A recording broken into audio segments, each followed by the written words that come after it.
오늘은 말씀을 따르는 삶 10강이고요. 주제는 약속입니다. 성경 말씀이 약속에 대해서 우리에게 무엇이라고 가르쳐 주는지를 함께 배워보겠습니다. 먼저 하나님께서는 꼭 약속을 지키십니다. 제가 이렇게 세상에서 흔히 하는 말, 이렇게 써 있는 말 중에서 젊은 시절에 되게 마음에 깊이 남았던 말 중에 하나가 뭐였냐면, 세상이 너를 버렸다고 생각하지 마라. 세상은 너를 가진 적이 없다. 그 말 혹시 아시나요? 그런 말이 있었어요. 세상이 나를 버렸다고 원망하지 마라. 세상은 너를 가진 적이 없다.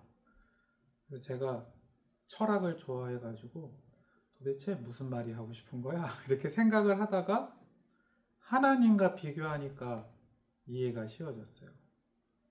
세상은 거짓으로 우리를 사랑하는 것처럼 여겨주기도 하고, 또 때로는 세상에서 어떤 사람이 잘 되기도 하고 하지만 결국 책임져 주지는 않는 것 같아요. 그러니까 세상이 나를 가진 적이 없다는 거죠.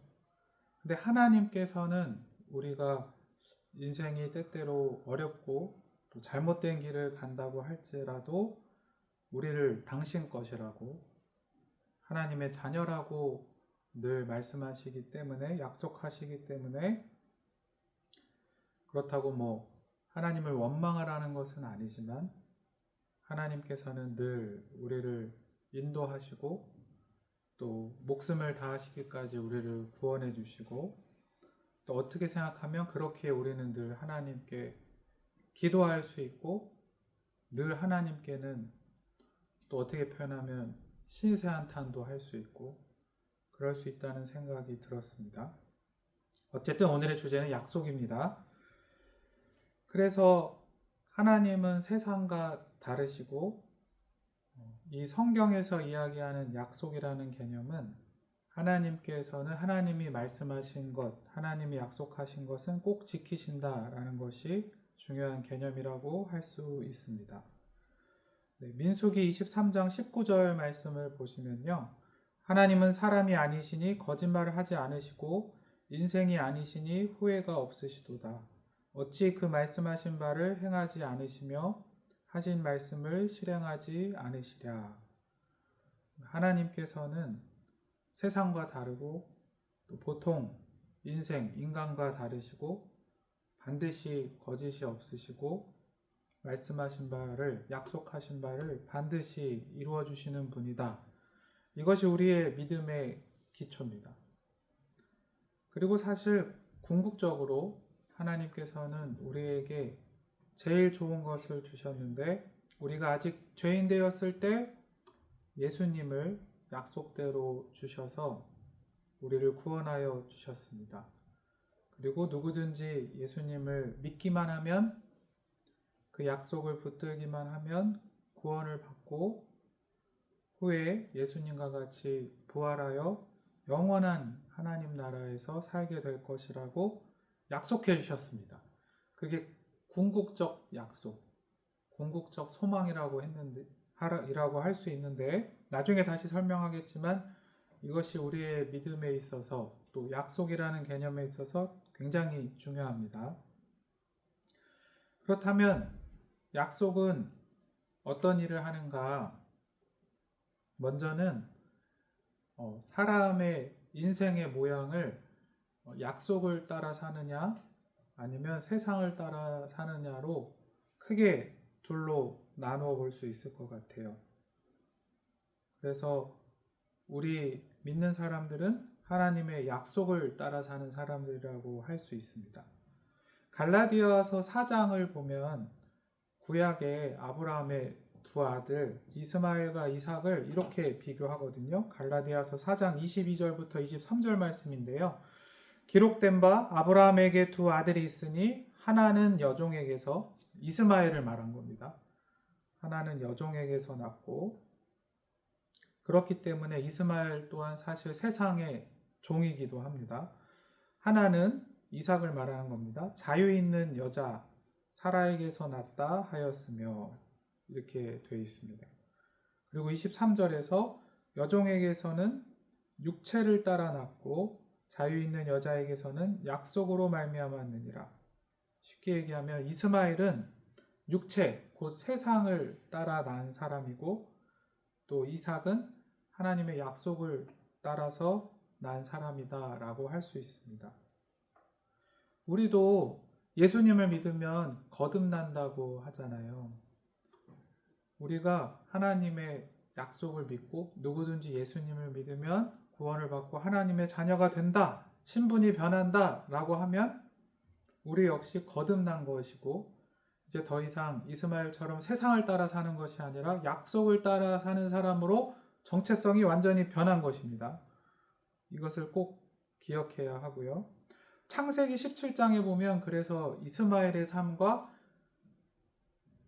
이삭의 삶을 극명하게 비교해서 대조해서 보여주는데 창세기 17장 20절 말씀에 이스마엘에 대하여는 내가 내 말을 들었나니 내가 그에게 복을 주어 그를 매우 크게 생육하고 번성하게 할지라 그가 12두령을 낳으리니 내가 그들 큰 나라가 되게 하려니와. 쉽게 얘기하면 이스마엘은 잘 된다, 번성한다라는 뜻인데 하나님께서 물론 이루어 주셨습니다. 근데 우리가 쉽게 이 말을 듣고 와 이스마엘 좋다, 잘 되는 거구나 라고 생각해서는 안 되는 것이 이 말은 이스마엘은 세상을 따라 사는 삶 그대로 간다라는 말이에요. 그러나 하나님께서 이스마엘에게 일반적인 복을 주시고 세상을 따라 가는 동안 그가 번성하고 잘 된다라고 이야기를 해주신 것 뿐입니다. 하지만 이삭은 전혀 다릅니다. 예수를 믿고 거듭난 우리는 사실 이삭에 해당이 되는데 창세기 17장 21절에서 내 언약은, 언약이 약속이죠. 내 언약은 내가 내년 이 시기에 사라가 내게 낳을 이삭과 세우리라. 그러니까 이삭은 전혀 다른 이스마엘처럼 세상을 따라 사는 삶, 세상의 질서를 따라가는 삶, 세상에서 잘 되는 삶이 아니고 잘 된다 할지라도 약속을 따라가는 전혀 다른 삶을 살 것이라고, 이삭과는 그것을 세울 것이라고 하나님이 분명히 이야기를 하셨다는 것입니다. 그렇기 때문에 약속이라는 것은 우리 기독교인에 있어서 굉장히 중요한 것이고 나의 존재를 어떻게 보면 결정해 주는 거예요. 아, 나는 약속을 따라 사는 사람이구나. 그리고 하나님의 약속이 있기 때문에 믿음이 생기는 겁니다. 믿음이라는 말 좋아하시나요? 네. 하나님의 약속이 없으면 믿음이 있을 수 있을까요?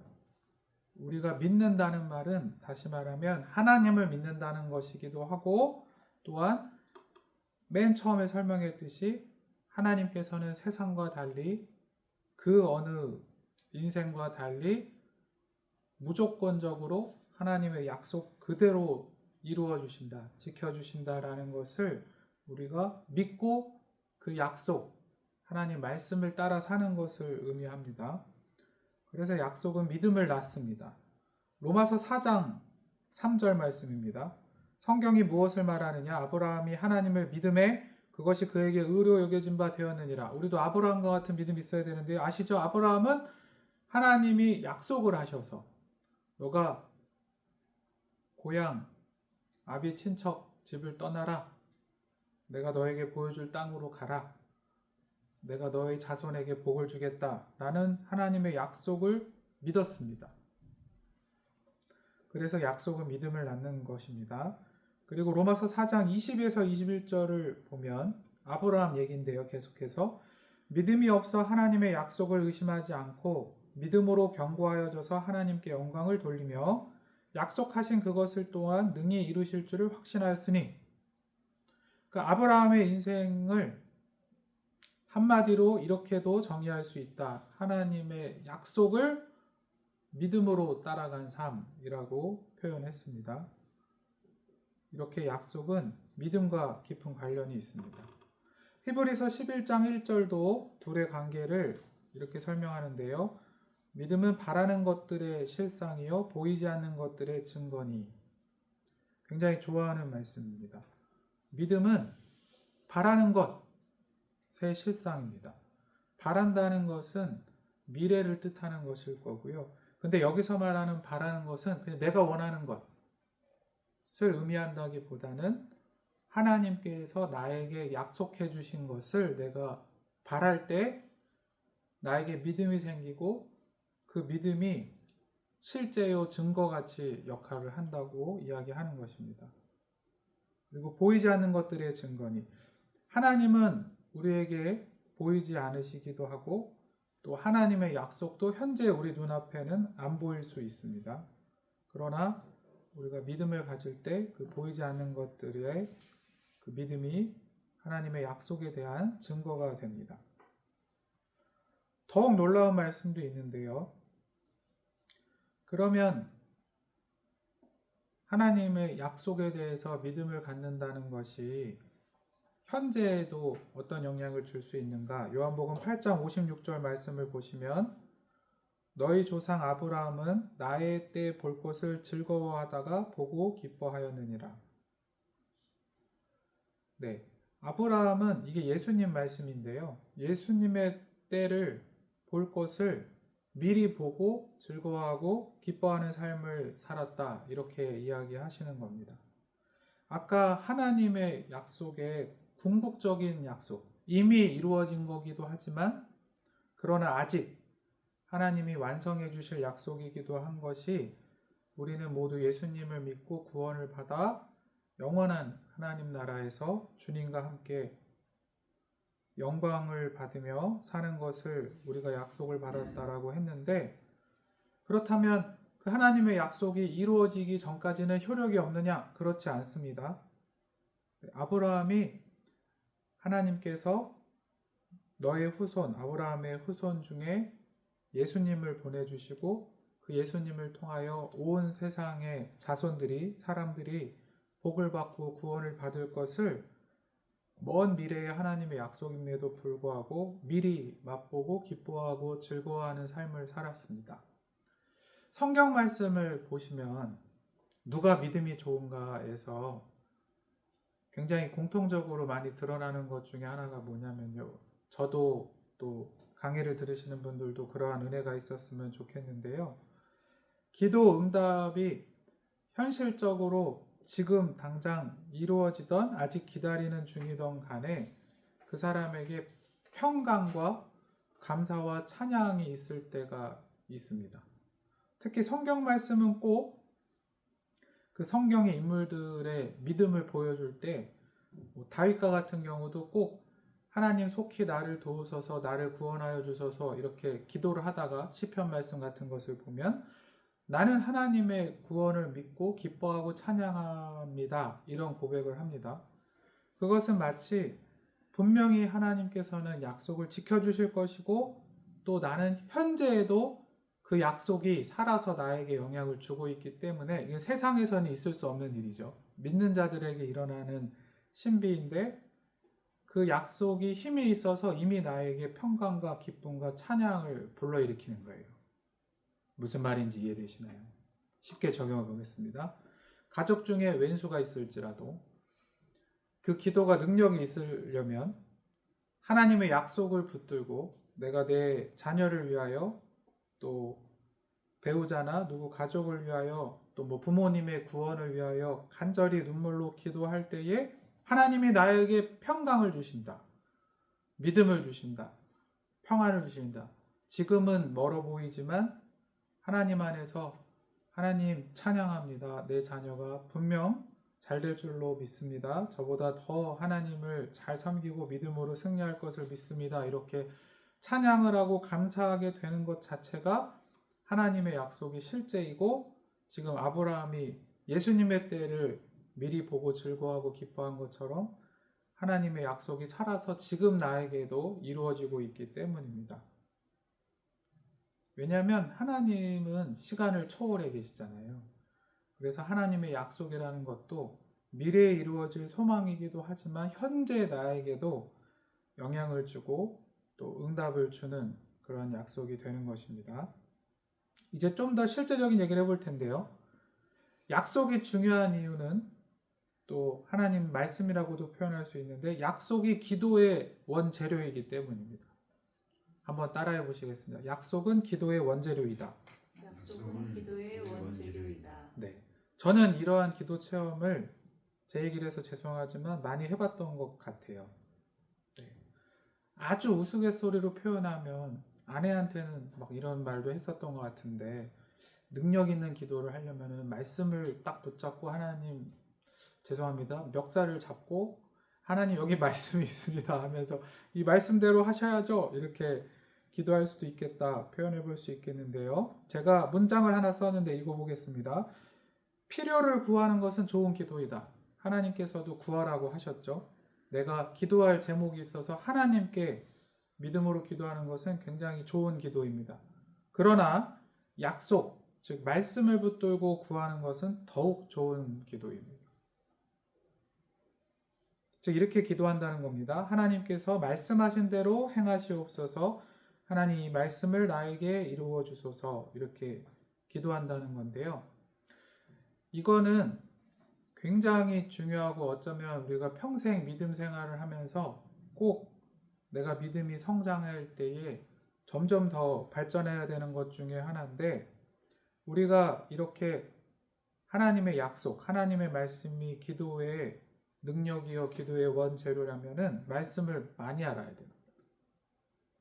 성경 말씀을 많이 알고 잘 알고 있어서 내가 겪고 있는 상황에 딱 맞는 말씀이 딱 생각이 나야 됩니다. 언제든.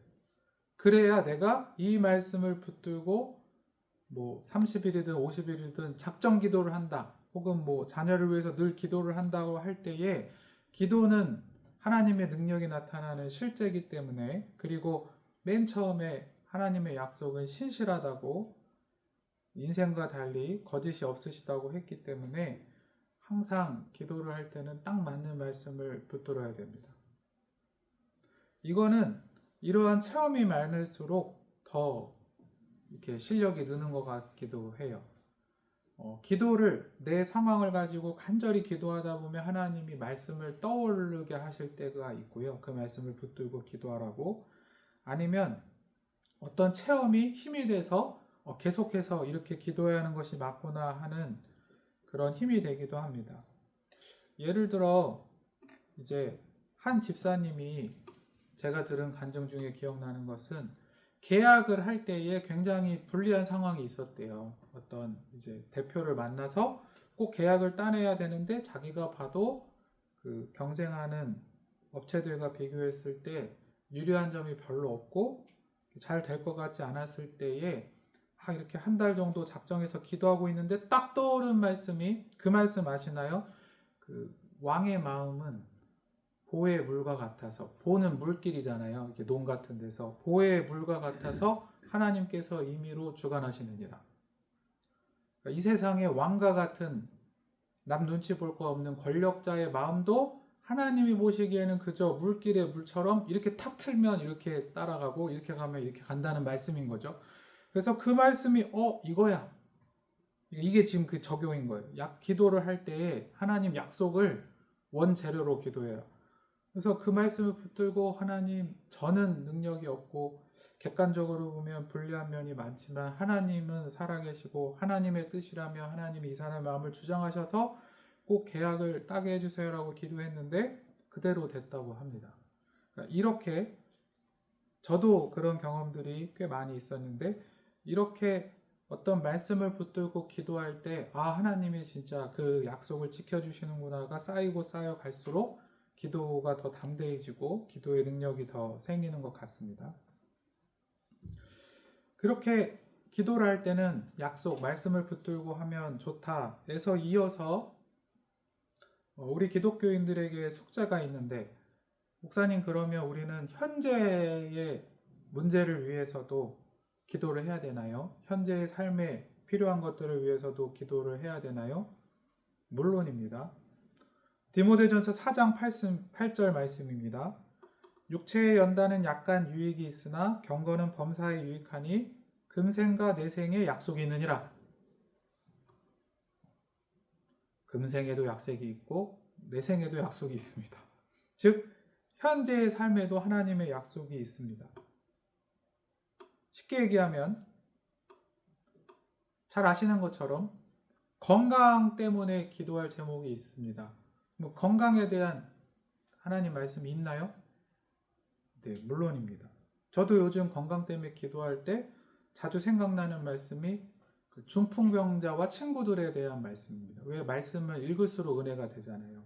예전에는 그 중풍병자도 중요하지만 함께 따라가는 친구들의 믿음도 예수님이 보시는구나. 여기서 은혜를 받고 나에게 믿음을 달라고 기도했던 것 같고, 요즘은 또 그 말씀을 붙들고 기도할 때 눈에 딱 들어오는 것은 지붕을 뜯었대요. 그러니까 예수님이 아시죠? 성경 말씀을 보시면 제가 기도로 할 때 이 말씀을 붙들게 되는 건데, 예수님이 찾아가셔서 뭐 삭개오처럼 만나주시는 분들도 있습니다. 삭개오야, 나무에서 내려와라. 내가 내 집에 유하야겠다. 근데 중풍병자의 친구들 보면 예수님은 그 중풍병자가 치유받으러 건강을 회복하러 오는 것을 알고 계셨겠죠.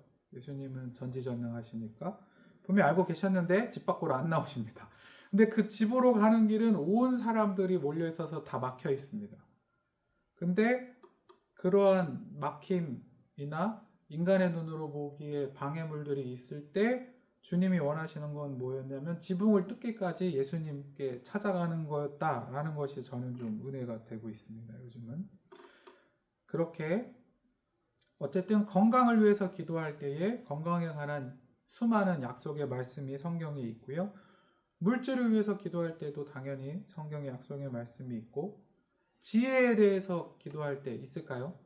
여기서 이제 지혜란 뭐 학생으로 치면 공부일 거고, 또 사회생활하는 모든 분들은 사회생활하면서 각자 중요한 일들을 결정하실 때도 지혜가 있어야 되고, 또 가정에서도 우리가 지혜로울 필요가 있습니다. 자녀들을 양육할 때도 그렇고, 저의 경우도 제가 생각이 복잡한 사람인데 다행인 것은 하나님께서 목사를 시키시려고 그랬는지 성경 말씀을 생각할 때 좀 단순해지거든요. 그래가지고 제가 또 기도하는 오늘 강의를 진행하면서 너무 딱딱할까봐 잠시 재밌는 얘기를 하면, 제가 지혜에 대해서 생각나는 게 뭐였냐면, 꼭 하나님께 응답받고 싶은 기도는 약속을 붙들고 하라는 거였으니까, 그러니까 뭐였냐면 공부를 할 때 자꾸 떠오르는 인물이 다니엘이었습니다. 근데 하나님께서 다니엘에게는 그 나라의 모든 뛰어난 학자들, 관리들보다 10배나 뛰어난 지혜를 주셨다. 그리고 성경 구절을 딱 보시면 학문을 주시고 모든 서적을 깨닫게 했다. 이런 말씀이 있어요. 그래서 제가 그게 너무 부러워가지고 나도 경험하고 싶다 하고 기도를 했는데, 이제 재미있는 건 뭐였냐면, 제가 기도할 때 뻔뻔하게 할 때는 어떻게까지 하냐면, 하나님 저는 다니엘이 아닙니다. 다니엘처럼 신실하지도 않고 믿음도 없습니다. 그러나 하나님은 하나님입니다. 어차피 약속은 하나님 거잖아요. 그러니까 하나님은 다니엘도 사랑하지만 똑같이 저도 사랑하시니까 제가 기도해도 들어주실 수 있지 않을까요? 이렇게 기도를 많이 합니다. 뻔뻔하게. 근데 들어주셨었어요. 제가 경험했던 게, 이제 대학 때 이거를 시도해 보겠다고 너무 어려운 그 교수님 수업이 아무튼 악명이 높았습니다. 어렵기로. 그걸 왜 신청했는지 하여튼 너무 어려워서 10명밖에 안 되는 수업에서 이제 발표할 때가 됐는데, 제가 그 앞에 발표한 10명을 봤고 딱 한 10몇 명 듣는데 봤는데 정말 다 난도질을 당했거든요. 교수님께. 그 교수님은 이제 너무 똑똑하셔서, 그런 교수님도 있는 거 아시죠? 왜 이걸 이해 못하지? 왜 얘는 이걸 못 따라오지? 이런 스타일의 교수님이었어요. 그래가지고 어차피 내일 발표인데 내가 뭐를 써서 발표를 하던 국문학 수업이었는데 어차피 안 될 것이다. 교수님 성에 안 찰 것이다. 차라리 2시간 기도를 해보자. 하나님이 지혜를 주실 줄 알겠냐 해서 2시간 기도를 했는데, 이게 지금 녹화도 되고 있는데 그냥 사실을 얘기하겠습니다.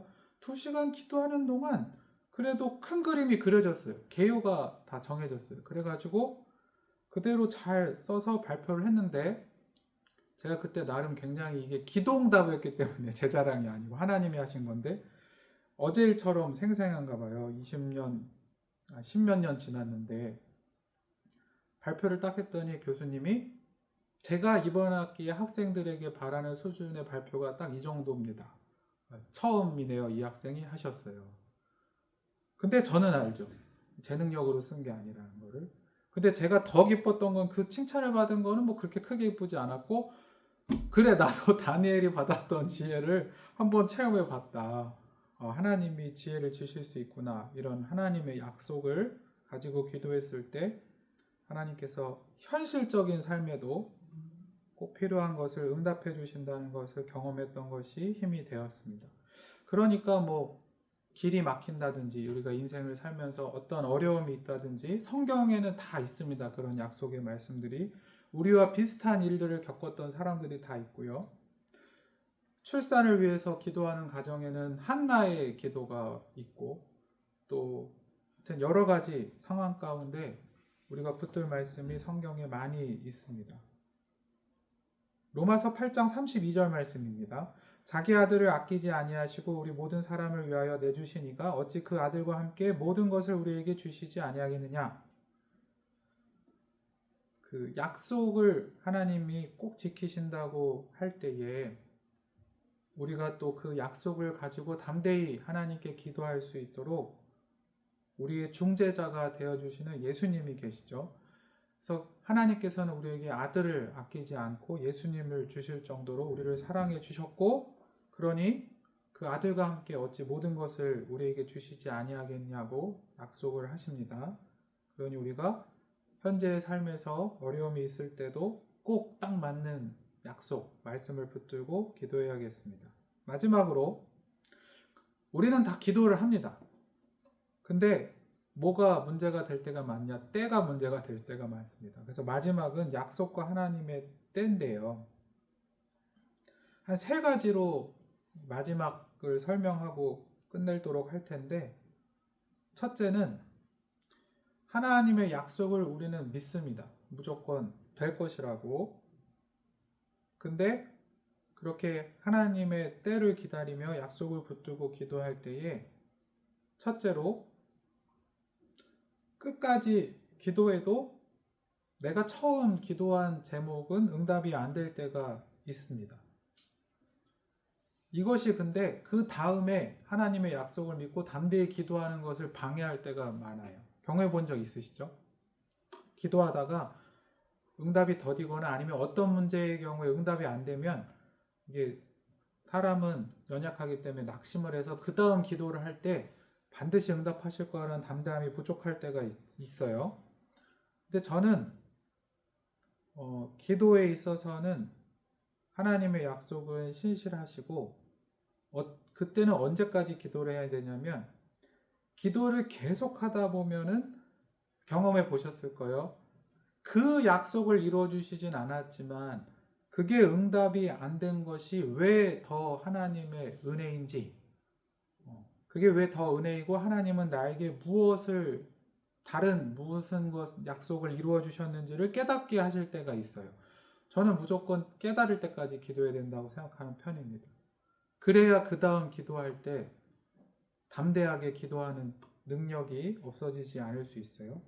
바울의 예를 들어보시면 바울이 육체의 가시를 없애달라고 기도했는데 하나님이 한 번, 두 번, 세 번, 여기서 세 번 거절했다는 게 딱 세 번 기도했다는 뜻이 아니겠죠. 수많은 기도를 드려서 하나님이 한 번, 바울 아니야 이렇게 응답을 분명히 하셨는데 세 번을 거절하셨는데요. 그걸로 끝내신 것이 아니고 바울에게 왜 그것이 더 은혜이고 대신 너에게 하나님이 주신 것이 무엇인지, 그 병은 낫지 않았지만 그렇기 때문에 네가 더욱더 하나님만을 의지하고 너에게 하나님의 능력이 더 충만할 것이라고 하나님이 응답을 해주셨어요. 그래서 우리가 하나님의 때로 원래 하나님의 때는 우리 생각보다 느릴 때도 많잖아요. 기다리며 약속으로 기도할 때에 반드시 하나님은 처음 기도한 제목에 응답을 안 해주시더라도 하나님이 더 큰 은혜로 무엇을 주시는지 분명히 응답하십니다. 그것을 믿고 기도해야 되고요. 두 번째로는 또 하나님께서는 우리를 인내하게 하시고 연단하실 때가 많습니다. 기도에 있어서 약속을 붙들고 기도할지라도 우리의 시간표와 하나님의 시간표가 다르고 연단하실 때가 많습니다. 제가 책에서 보았을 때 이 말이 참 와닿았었는데 하나님이 인내하고 연단하시는 것은 다 뜻이 있다. 우리는 기도에서 빨리 이게 하나님이 약속이기 때문에 이 응답을 받고 이루어지기를 바라지만 하나님이 연단하시면 2배의 축복이다라고 책에 써 있었어요. 왜냐하면 연단을 통해서 우리가 더 정결한 믿음, 더 깊은 믿음을 갖게 되고 또 하나님 안에서 더 깎이게 돼서 영적으로는 더 성장을 하거든요. 그래서 하나님 보시기에는 내 생각보다 1년, 몇 년 응답을 늦게 하실지라도 하나님의 약속이 내 생각보다는 더뎌서 하나님의 때에 이루어 주실지라도 그럴 때는 그 약속을 이루어 줄 뿐만이 아니라 우리의 믿음도 자라시게 하는 2가지 응답을 하신 것이다 라고 생각하시면 좋겠습니다. 그러한 내용의 말씀이 로마서 5장 3절에서 5절 말씀이라고 생각하는데 우리가 환난 중에도 즐거워하나니 이는 환난을 인내를 인내는 연단을 연단은 소망을 이루는 줄 아미로다 라는 말씀이죠. 네, 이렇게 오늘 하나님의 약속에 대해서 그리고 약속을 믿음 또 기도와 연관지어서 함께 나누어 보았는데요. 네, 우리 교회 로고가 예수님 따라 사는 사람들인데 그것을 응용하면 우리는 말씀 따라 사는 사람들, 또 오늘 주제로 표현하면 하나님의 약속을 따라 사는 사람들입니다. 그리고 하나님은 신실하시고 우리에게 은혜 주시며 또 약속을 이루어 주시기 원하시는 분인 것을 믿고 믿음으로 승리하는 우리 모두가 되시기를 바랍니다.